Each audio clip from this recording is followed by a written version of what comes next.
அன்பு ஊடக நண்பர்களுக்கு வணக்கம். இந்திய தேர்தல் ஆணையம் விதிகளின்படி பாட்டாளி மக்கள் கட்சியின் தலைவராக 2026 ஆகஸ்ட் மாதம் வரை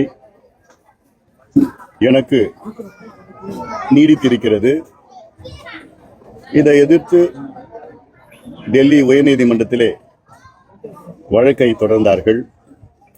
இதை ரத்து செய்ய வேண்டும் என்று வழக்கை தொடர்ந்தார்கள்.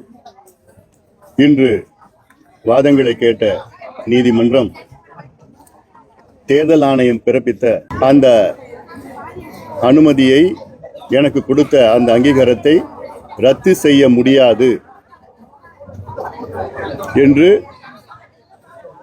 அது மட்டுமல்ல, ஒரு அங்கீகரிக்கப்படாத உட்கட்சிக்குள் பிரச்சனை இருந்தால் இது சிவில் நீதிமன்றத்திலே நீங்கள் வாதம் செய்யலாம் என்று தீர்ப்பு வழங்கியிருக்கிறது. ஆக பலமுறை முயற்சி செய்தும் என்னை பாட்டாளி மக்கள் கட்சியின் தலைவராக, அதாவது பலமுறை முயற்சி செய்தும் டெல்லி உயர்நீதிமன்றமும் தேர்தல் ஆணையத்தின் அனுமதிப்படி அடுத்த ஆண்டு ஆகஸ்ட் மாதம் வரைக்கும் நான் தலைவராக இருப்பேன், தொடர்வேன். அதே போன்று மாம்பழம் சின்னமும் எங்களுக்கு தான் இருக்கிறது. இதே போன்று 2 மாதங்களுக்கு முன்பு சென்னை உயர்நீதிமன்றம் நீதியரசர் மரியாதைக்குரிய திரு ஆனந்த் வெங்கடேசன் அவர்களும் இதே தீர்ப்பை தான் வழங்கினார். கட்சிக்குள்ள ஏதாவது பிரச்சனை இருந்தால் நீங்கள் சிவில் நீதிமன்றத்தை நீங்கள் நாடலாம், அங்கே உங்கள் பிரச்சனைகளை நீங்கள் வாதம் செய்யலாம் என்றுதான். ஆக இன்று டெல்லி உயர்நீதிமன்றம் தெளிவாக தீர்ப்பை கொடுத்திருக்கின்றார்கள். எந்த பிரச்சனை இருந்தாலும் சிவில் நீதிமன்றத்திற்கு செல்ல வேண்டும் என்று தீர்ப்பு கொடுத்திருக்கிறார்கள். அதே நேரத்தில் தேர்தல் ஆணையம் வழங்கிய அந்த அனுமதி, அந்த அங்கீகாரம், அதில் எந்த கருத்தும் சொல்லவில்லை, எதுவும் இல்லை. அதனால் எந்த குழப்பமும் கிடையாது. தொடர்ந்து பாட்டாளி மக்கள் கட்சியின் தலைவராக நான் நீடிப்பேன். மாம்பழம் சின்னமும் எங்களுக்கு தான் இருக்கிறது. தேர்தல் ஆணையம் கொடுத்த அங்கீகாரம் தொடரும். அதனால் மீதி எல்லாமே நாங்கள் நீதிமன்றத்திலே அதை நாங்கள் அணுகி அவங்க என்ன செய்யணுமோ செய்ய போறோம். அதுக்கு நாங்கள் தயாராக இருக்கிறோம்.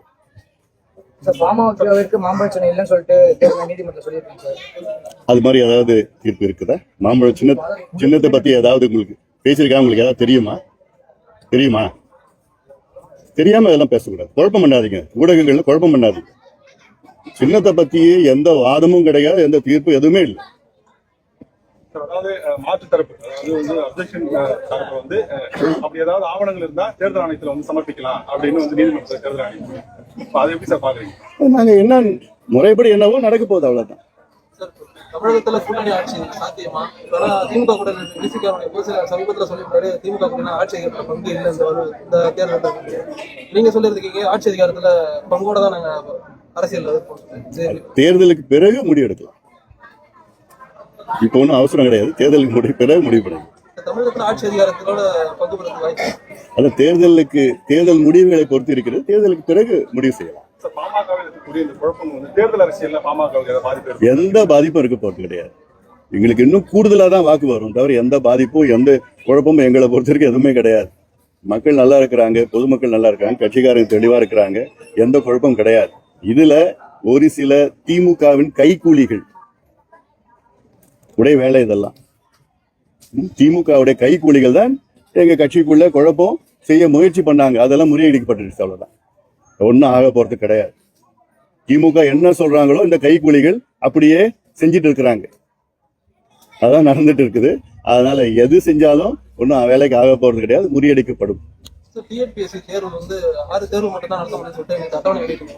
சம்பந்தமா நானும் நேற்று அறிக்கை விட்டுருக்கிறேன். நான் இந்த ஆண்டே 7 தேர்வுகள் பண்ணியிருக்கிறாங்க. அதுல வெறும் 10,000 பேருக்கு தான் வேலை வாய்ப்பு கொடுத்துருக்காங்க. அடுத்தது 6 தேர்வுனா வெறும் ஒரு 6,000 பேருக்கு தான் கிடைக்கும். ஒரு சாதாரண ஒரு வேலைக்கு, கிரேட் 4 வேலைக்கு கிட்டத்தட்ட 4 லட்சம் 5 லட்சம் பேர் விண்ணப்பம் கொடுக்குறாங்க. அப்போ ஒரு அரசு ஒரு ஆண்டு முழுவதும் டிஎன்பிசில வெறும் 6000 பேருக்கு தானே வேலை கொடுப்பாங்க. இதெல்லாம் வந்து அநியாயமா இருக்குது. எல்லாம் நிச்சயமா அது நியாயம் இல்லை. அதனால இன்னும் கூடுதலாக எவ்வளோ, அதாவது இப்ப என்ன திமுக அரசு என்ன பண்றாங்கன்னா இருக்கிற வேலை எல்லாமே கான்ட்ராக்ட்ல விட்டுறாங்க. கிட்டத்தட்ட திமுக ஆட்சி வருவதற்கு முன்பு அவங்க சொன்ன வாக்குறுதி, நாங்கள் ஆட்சிக்கு வந்தவுடன் 5 லட்சம் அரசு வேலைகளை நாங்கள் நிரப்புவோம். இந்த 4 ஆண்டு காலத்துல கிட்ட 2 லட்சம் வேலை அரசு வேலைகள் வந்து அவங்க ரிட்டையர் ஆயிருக்காங்க, ஓய்வு பெற்றிருக்கிறாங்க. ஆக மொத்தம் 7 லட்சம் வேலை காலியா இருக்கு. ஆனா அதை நிரப்புறதுக்கு இல்லை. எல்லாமே வந்து தனியார் மயமாக்கி, இப்ப போக்குவரத்து தனியார் மயமாக்கி, துப்புரவு பணியாளர் வேலையை தனியார் மயமாக்குறது, மொத்தமா எல்லாமே பிரைவேடைசேஷன் பண்ணிட்டு அதுக்கு என்னன்னா அதுக்கு காசு, கரப்ஷன், கமிஷன், கலெக்ஷன் கொடுக்குறவங்க கிட்ட வேலை கொடுத்துடுது. அதனால அரசு வேலையிலே எல்லாமே போயிடுச்சு, எல்லாமே போயிடுச்சு. திருப்பரங்குன்ற அந்த நிகழ்வு எப்படி சார் பாக்குறீங்க? இது வந்து மலை மீது பல அமைப்புகள் வந்து முயற்சி பண்ணியிருக்காங்க. ஒரு பெரும் இது ஏதாவது ஆன்மீகத்துல எந்த சர்ச்சையும் வரக்கூடாது. யாருமே எந்த பக்கம் இவங்க பக்கமோ அந்த பக்கமும் இருக்கக்கூடாது. அதை வைத்து அரசியலையும் செய்யக்கூடாது, சர்ச்சையும் பண்ணக்கூடாது, குழப்பம் பண்ணக்கூடாது. அதுக்கு வந்து நீதிமன்றமும் தீர்ப்புகள்லாம் வழங்கி இருக்கிறது. நீதிமன்றம் சொல்றபடி நம்ம கேட்கணும். சட்டமாவது ஒழுங்காகுது. என்ன சட்டம் இருக்குது, என்ன ஒழுங்கு இருக்குது? இப்போ கொஞ்சம் ஒரு 3 நாளுக்கு முன்னாடி பாத்தீங்கன்னா திமுகவுடைய முன்னாள் நாடாளுமன்ற உறுப்பினர் ஏஜிஎஸ் விஜயன் அவர் வீட்டிலே கொள்ளடிச்சுட்டு போயிட்டாங்க. இப்படி சட்டம் ஒண்ணுமே கிடையாது. காவல் நிலையத்துக்கு உள்ள போய் கழுத்தறக்குறாங்க.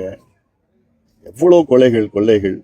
இந்த திமுக ஆட்சியில தான் இது வரைக்கும் அதிகமா கொலைகள் நடக்கிறது ஆட்சி. இது வரைக்கும் தமிழ்நாட்டினுடைய வரலாற்றிலே அதிக கொலைகள் நடந்த ஆட்சியும் திமுக ஆட்சியில தான். குழந்தைகளை கொலை பண்ணிட்டு இருக்காங்க, அந்த அளவுக்கு ஆட்சி. ஏன் இதுக்கு காரணம் என்னன்னா கஞ்சா, போதைப் பொருட்கள், கோக்கைன், அபின், ஹெரோயின், என்னென்ன போதைப் பொருட்கள் இருக்கோ வெளிநாட்டுல என்னென்ன கிடைக்குதோ அதெல்லாம் இங்க தமிழ்நாட்டுல கிடைக்குது. நிறைய பிரச்சனைகள் அதனாலதான் வருது. சட்டம் ஒழுங்கை வைத்திருக்கின்ற முதலமைச்சர் அதுக்கு பத்தி என்னன்னு கூட அதுக்கு தெரியல, அது ஒன்றும் தெரியல.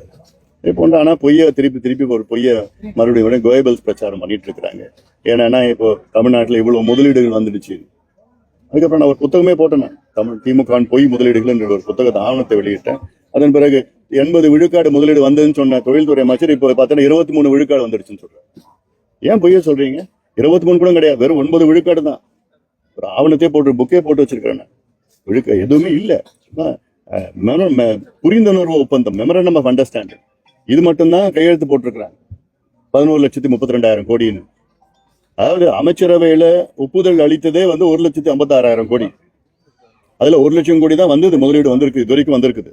எங்களுடைய ஆசை என்ன, இன்னும் நிறைய வரணும், முதலீடு வரணும், வேலை வாய்ப்பு உருவாக்கணும், பொருளாதார முன்னேற்றம் வரணும் தான் எங்களோட இன்னும் விருப்பம். ஆனா பொய்ய சொல்லிட்டு இவ்வளவு வந்துடுச்சுன்னு சொல்றது பொய்ய. வந்ததுன்னா சந்தோஷம், வரல, வராமலே வந்துடுச்சுன்னு சும்மா பொய்ய சொல்லிட்டு பிரச்சாரம் பண்றதுலாம் வந்து விளம்பர அரசு தான் நடத்திட்டு இருக்கு. அது இல்லாம தமிழ்நாட்டுல இருந்து நிறைய தொழிற்சாலைகள், தொழில் நிறுவனங்கள் வெளி மாநிலங்களுக்கு போயிட்டு இருக்கு. ஆந்திராவும் தெலுங்கானா, குஜராத் போயிட்டு இருக்கு. காரணம் என்னன்னா கலெக்ஷன், கரப்ஷன், கமிஷன் தான். கூகுள் நிறுவனம் 1,20,000 கோடி வைசாக்ல போய் அங்க முதலீடு செய்யறாங்க. கூகுள் நிறுவனத்தின் இப்போ சிஇஓ சுந்தர் பிச்சை தமிழ்நாட்டை சார்ந்தவர்.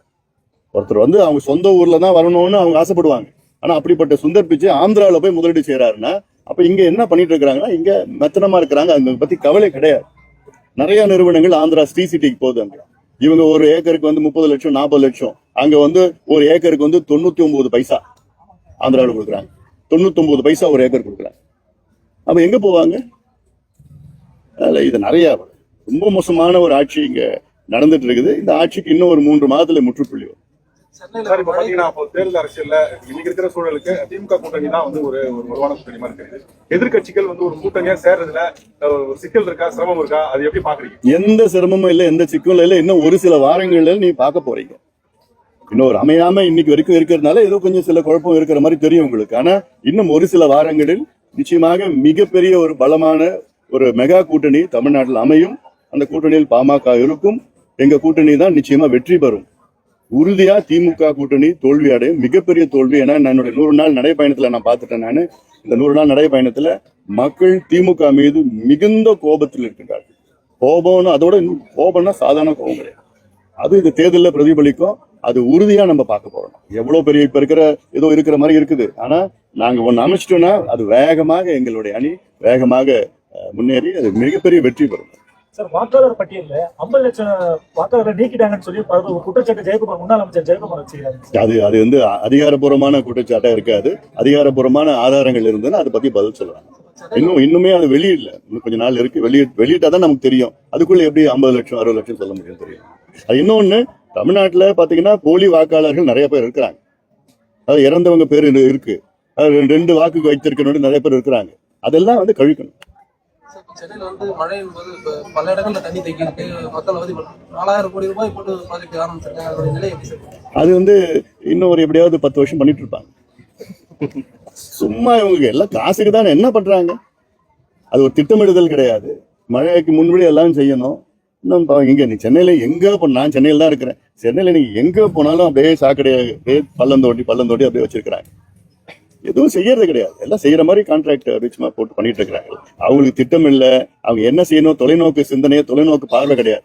அடுத்த 40 ஆண்டுகள் 50 ஆண்டுகளுக்கு திட்டமிடணும். இன்னைக்கு இவங்க அடுத்த 2 ஆண்டுகளும் திட்டம் எடுத்தது கிடையாது. ஏதோ வரணும், கான்ட்ராக்ட் வரணும், அது தேவையா இல்லையான்னு கிடையாது. இபி எடுத்துக்கங்க, எலக்ட்ரிசிட்டி போர்டு எடுத்துங்க. அது எதுக்கு அந்த போல் வாங்குறாங்க, எதுக்கு டிரான்ஸ்ஃபார்மர் வாங்குறாங்க, என்ன வாங்கினது மொத்தமா வாங்கிடணும். ஏன்னா அவன் அதிகமா காசு கொடுப்பான், லஞ்சம் கொடுப்பான். அது வாங்கி வச்சிடணும். எலக்ட்ரிசிட்டி போர்டில் மின்சாரத்துறையில் இப்போ பார்த்தீங்கன்னா கடந்த 3 ஆண்டு காலத்தில் 4 முறை மின் கட்டணத்தை உயர்த்தியிருக்கின்றார்கள். அதில் சராசரியாக 32% உயர்த்திருக்காங்க. 32% சராசரியாக. சிலது 55%, சிலது 20%, 18%லாம் சேர்ந்தா ஆவரேஜ் 32%.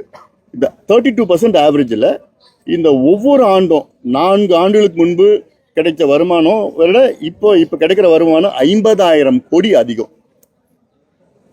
4 ஆண்டுகளுக்கு முன்பு 10,000 கோடி நட்டோன்னு சொன்ன மின்சாரத்துறை இன்னைக்கு 50,000 கோடி அதிகமா வருமானம் வருது. ஆனாலும் இன்னைக்கு 20,000 கோடி நட்டோன்னு சொல்றேன். ஏன்னா லஞ்சம் ஊழல் தான். அதுல அந்த ஊழல் இதுல என்னன்னா தேவையில்லாதது அதிகமா வாங்கிடுறாங்க. அது சும்மா அப்படியே கிடக்குது. அது எதுக்கு தேவைன்னு தெரியாது. அவங்களுக்கும் தெரியாது, உங்களுக்கும் தெரியாது. லஞ்சம் கொடுக்குறான்னா யாராவது பார்க்குற அமைச்சரை பார்க்குறாங்களா, அதிகாரியை பார்க்குறாங்களா, இது நாங்கள் பொருள் வச்சிருக்கிறோம், இது வாங்குங்கன்னா வாங்கிடுவாங்க. வாங்கிட்டு அப்படியே ஸ்டோரில் கிடைக்கும். ஒன்றுமே இல்லை. இதுதான் அதனால தான் நட்டம் வருது. 2வது நட்டம் வருது பார்த்தீங்கன்னா தனியார் கிட்ட இருந்து மின்சாரத்தை பெறுதல். ஒரு உதாரணம், தமிழ்நாட்டினுடைய மின் தேவைகள் 18,000 மெகாவாட், மின் உற்பத்தி 36,000 மெகாவாட், தனியார் அரசு தேவைகள் எல்லாம். அந்த 18,000 மெகாவாட்டில் கிட்டத்தட்ட 4,000 மெகாவாட் தான் அரசு தயாரிக்கிறது மின்சாரத்தை. மீதி 14,000 மெகாவாட் தனியாரிடம் மத்திய அரசிடம் பெறுகிறது. மத்திய அரசு அதுல இன்னொரு 4,000 மெகாவாட் கொடுக்குறாங்க. 10,000 மெகாவாட் தனியார் கிட்ட இருந்து வாங்கிட்டு இருக்கிறாங்க தமிழ்நாடு அரசு. ஏன் இவங்களால மின்சாரம் உற்பத்தி பண்ண முடியாதா? எவ்வளோ மின் உற்பத்தி திட்டங்கள் நிலுவையில் எவ்வளோ நாளா இருக்கு? 15 ஆண்டுகள் இருக்கு நிலுவையில். 15 ஆண்டுகள் வேணுமே தான் வச்சிருக்காங்க. ஏன்னா அரசு துறையில மின்சாரம் தயாரிக்கணும்னா ஒவ்வொரு யூனிட் 3 ரூபாய்க்கு தயாரிக்கலாம். தனியார் கிட்ட இவங்க 9 ரூபாயிலிருந்து 15 ரூபாய் வரைக்கும் ஒரு யூனிட் வாங்குறாங்க. 15 ரூபா கூட ஒரு யூனிட் வாங்குறாங்க. அப்போ எவ்வளோ உங்களுக்கு லஞ்சம். அதுக்காக தான், வேற எதுவும் இல்லை. மின்சாரத்துறையை நாசப்படுத்திட்டாங்க. சொல்லாம நன்றி.